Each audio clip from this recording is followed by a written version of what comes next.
ముఖ్యమంత్రి రేవంత్ రెడ్డి పైన BRS party అధ్యక్షుడు మాజీ ముఖ్యమంత్రి కేసీఆర్కు కానీ, లేకపోతే బీఆర్ఎస్ పార్టీ వర్కింగ్ ప్రెసిడెంట్ కేటీఆర్కు కానీ, లేకపోతే మాజీ మంత్రి హరీష్ రావుకు కానీ, బీఆర్ఎస్ పార్టీ నాయకులకు ఎవరికైనా సరే ఆయన పైన కోపం ఉండడం సహజం. తాము అధికారంలోకి రావాల్సింది, తమ అధికారాన్ని రేవంత్ రెడ్డి చేజిక్కించుకున్నాడు, తాము కూర్చోవాల్సిన కుర్చీలో రేవంత్ రెడ్డి కూర్చున్నాడు అనే రకరకాల అంశాలతో వాళ్లకు రేవంత్ రెడ్డి మీద ఎనలేని ఆగ్రహం ఉండడం సహజం. అయితే ఐపీఎస్ మాజీ అధికారి బీఆర్ఎస్ పార్టీలో ఇప్పుడు ఒక ఏమంటాం వైబ్రెంట్ లీడర్గా తయారైన, రోజు రోజుకు ఏమంటాం మనం దూకుడుగా రేవంత్ రెడ్డిపై ప్రకటనలు చేస్తున్న నాయకునిగా ఐపీఎస్ మాజీ అధికారి ఆర్ఎస్ ప్రవీణ్ కుమార్ ఇప్పుడు వార్తల్లో కనిపిస్తున్నారు ప్రతిరోజు. తాజాగా పరకాల ప్రాంతంలో జరిగిన మున్సిపల్ ఎన్నికల ప్రచారంలో మాట్లాడుతూ ఆయన చేసిన వ్యాఖ్యలు మనం విన్నాం, చూశాం.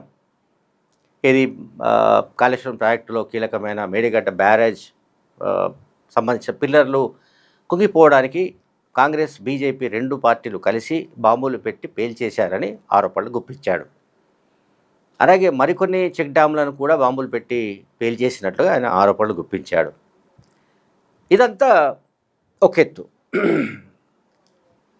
ఇప్పుడు తాజాగా ఆయన హార్వర్డ్ యూనివర్సిటీకి ఒక ఈమెయిల్ చేశాడు, ఈమెయిల్ పంపించాడు. ఆ ఈమెయిల్లో ఆయన ఏం పంపించాడంటే, ముఖ్యమంత్రి రేవంత్ రెడ్డికి ఇచ్చిన సర్టిఫికేట్ను తక్షణం ఉపసంహరించుకోవాలని ఆయన యూనివర్సిటీని కోరాడు. తక్షణం ఆయనకిచ్చిన రేవంత్ రెడ్డికి ఇచ్చిన సర్టిఫికేట్ను వాపస్ తీసుకోవాలి అని ఆయన చెప్పాడు. ఎవరు? ప్రవీణ్ కుమార్ ఆ ఈమెయిల్లో యూనివర్సిటీకి అప్పీల్ చేశాడు. దేశంలో ఏ ముఖ్యమంత్రిపై లేనన్ని కేసులు ఆయనపై ఉన్నాయని, 89కి పైగా క్రిమినల్ కేసులు రేవంత్ రెడ్డిపై ఉన్నాయని ప్రవీణ్ కుమార్ ఫిర్యాదు చేశాడు. RS Praveen Kumar BRS party నాయకుడు, ఐపీఎస్ మాజీ అధికారి.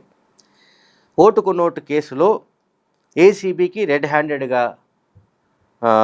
దొరికారని, 50 రోజుల పాటు జైల్లో గడిపారని కూడా అందులో మెన్షన్ చేశాడు.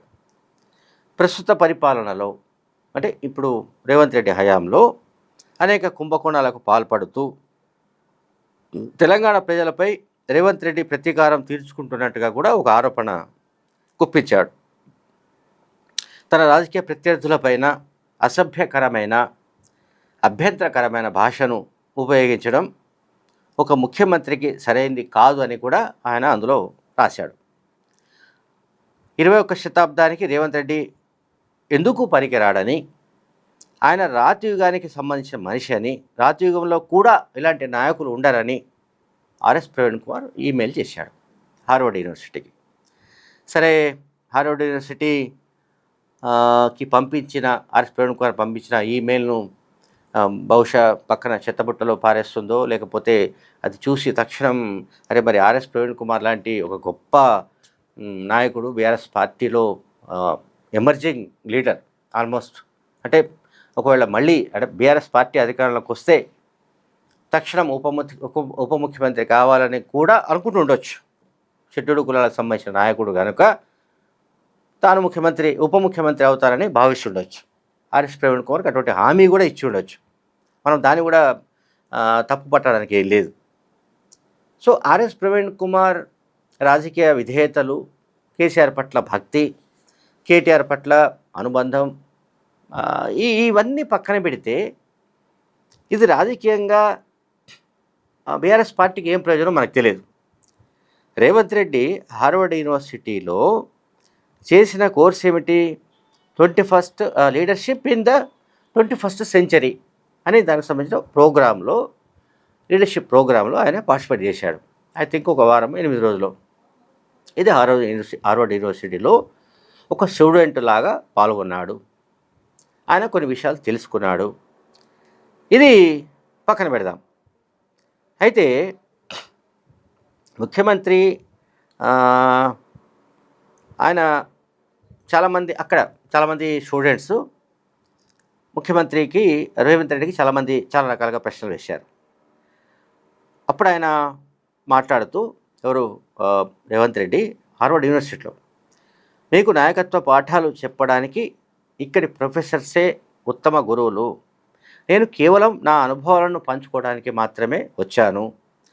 బోధన కంటే సంభాషణ ద్వారానే ఎక్కువగా నేర్చుకోవచ్చని రేవంత్ రెడ్డి అక్కడ తనను కలిసిన విద్యార్థులతో ముఖాముఖిలో ఆయన మాట్లాడాడు. భారతదేశం అట్లాగే తెలంగాణ వీటికి సంబంధించిన భవిష్యత్తు విషయంలో తాను చాలా పాజిటివ్గా ఉన్నానని, ఆశాజనకంగా ఉన్నానని ఆయన చెప్పాడు. ప్రపంచ ఆర్థిక వ్యవస్థలో మన దేశం కీలక పాత్ర పోషించబోతున్నట్లుగా సీఎం రేవంత్ రెడ్డి ధీమా వ్యక్తం చేశారు. అలాగే తెలంగాణ రైజింగ్ 2047కు సంబంధించి మనందరికీ తెలుసు. దాన్ని ఎక్కువగా ఎక్స్ప్లెయిన్ చేయడానికి ఆయన ప్రయత్నించాడు రేవంత్ రెడ్డి. ఇది హార్వర్డ్ యూనివర్సిటీకి leadership in the 21st century అనే ప్రోగ్రాంలో పార్టిసిపేట్ చేసిన సందర్భంగా విద్యార్థులతో, ప్రొఫెసర్లతో ఆయన మాట్లాడాడు. తన అనుభవాలు పంచుకున్నాడు. అట్లాగే వాళ్ళ నుంచి చాలా విషయాలు ఆయన నేర్చుకున్నాడు, తెలుసుకున్నాడు. అట్లాగే సీఎం రేవంత్ రెడ్డి అక్కడ హార్వర్డ్ యూనివర్సిటీ సందర్భంగా ఈ ప్రోగ్రాంలో పాల్గొన్నప్పుడు తెలంగాణ రైజింగ్ 2047 విజన్ ఏమిటి, డాక్యుమెంట్ ఏమిటి అని చెప్పడానికి ఆయన ప్రయత్నించాడు.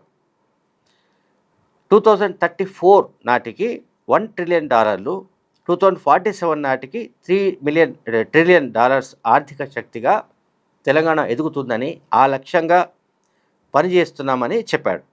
అట్లాగే పర్యావరణ పరిరక్షణ కావచ్చు, పారిశ్రామిక అభివృద్ధి కావచ్చు, రైతులకు భరోసా, మహిళా సాధికారత వంటి అనేక అంశాలపైన విద్యార్థులు అడిగిన ప్రశ్నలకు ఆయన చాలా డీటెయిల్డ్గా వాళ్లకు వివరణ ఇచ్చారు. అట్లాగే హార్వర్డ్ వంటి అంతర్జాతీయ వేదిక పైన, హార్వర్డ్ యూనివర్సిటీ అనేది మనందరికీ తెలుసు ప్రపంచంలో ఒక ప్రెస్టీజియస్ యూనివర్సిటీ. సో అటువంటి యూనివర్సిటీలో చదువుకుంటున్న విద్యార్థులు తెలంగాణ అభివృద్ధిలో భాగస్వాములు కావాలని కూడా ఆయన వాళ్ళందరికీ అప్పీల్ చేశారు. హైదరాబాద్ అభివృద్ధికి తెలంగాణ అభివృద్ధికి యాజ్ యూజువల్గా మీ నైపుణ్యాన్ని ఉపయోగించండి, మీ స్కిల్స్ను ఉపయోగించండి, మన రాష్ట్ర అవకాశాలను ప్రపంచానికి చాటి చెప్పే బ్రాండ్ అంబాసిడర్లుగా మీరు మారాలని కూడా ఆయన కోరారు అక్కడ ఎవరు, ముఖ్యమంత్రి రేవంత్ రెడ్డి. సో ఇదంతా హార్వర్డ్ యూనివర్సిటీలో ఆయన leadership in the 21st century అనే ఆ ప్రోగ్రాంలో పాల్గొన్న సందర్భంగా విద్యార్థులతో మాట్లాడినప్పుడు కానీ, ప్రొఫెసర్స్తో మాట్లాడినప్పుడు కానీ రేవంత్ రెడ్డి చేసిన వ్యాఖ్యలు, ఆయన ఆయన చెప్పిన వివరాలు, ఆయన అనుభవాలు ఇవన్నీ కూడా నేను చెప్పాను బ్రీఫ్గా. సో నౌ మనం ఆర్ఎస్ ప్రవీణ్ కుమార్ దగ్గరికి రావాలి. ఆర్ఎస్ ప్రవీణ్ కుమార్ ఇటువంటి ఈమెయిల్లు చేయాలని ఆయనకి ఎవరు సలహా ఇచ్చి ఉండొచ్చు? గెస్ చేయండి. ఆర్ఎస్ ప్రవీణ్ కుమార్కే ఇది మనసులో తట్టిందా, లేక మరెవరైనా ఆ పార్టీలో ఆయనను ఈ రకంగా సూచన చేసి ఉంటారా, సలహా ఇచ్చి ఉంటారా? అండ్ బీఆర్ఎస్ పార్టీ మీడియా వ్యవహారాలు చూసేవాళ్ళు, లేకపోతే ప్రాపగండా వ్యవహారాలు చూసేవాళ్ళు, వాళ్ళు ఎవరైనా సలహా ఇచ్చారా మనకు తెలియదు. కానీ ఆర్ఎస్ ప్రవీణ్ కుమార్ ఇటువంటి ఈమెయిల్ పంపడం ద్వారా ఆర్ఎస్ ప్రవీణ్ కుమార్ పరువు ప్రతిష్టల సంగతి ఎట్లా ఉన్నా కూడా బీఆర్ఎస్ పార్టీ పరువు ప్రతిష్టలు మాత్రం పూర్తిగా మంటగలిసే ప్రమాదం ఉంది ఒకటి. రెండోది, అసలు ఆయన హార్వర్డ్ యూనివర్సిటీకి వెళ్ళగానే రేవంత్ రెడ్డి ఇక్కడ హైదరాబాద్లో కేటీఆర్ పలు సందర్భాల్లో మీడియాతో మాట్లాడుతూ కూడా ఆయన హార్వర్డ్ యూనివర్సిటీకి పోయాడు, ఆయనకి ఇంగ్లీష్ వస్తుందా, ఆయనకి ఈ భాష వస్తుందా, ఆ భాష వస్తుందా, అసలు ఆయన ఏం నేర్చుకుంటాడు, ఆయన నేర్చుకుని ఇక్కడికి వచ్చి ఏం చెప్తాడు అంటూ చాలా హేళనగా మాట్లాడే సంగతి మనందరికీ తెలుసు. సో పొలిటికల్గా అటాక్ చేయడం వేరు, కానీ ఇట్లా ఈమెయిల్ చేసి మీరు ఇచ్చిన సర్టిఫికేట్ వాపస్ తీసుకోండి, ఈయన పేర కేసులు ఉన్నాయి. ఈ మధ్యకాలంలోనే టీఆర్ఎస్ పార్టీ నాయకులు కొంతమంది మాట్లాడుతూ కొన్ని విషయాలు చెప్పారు.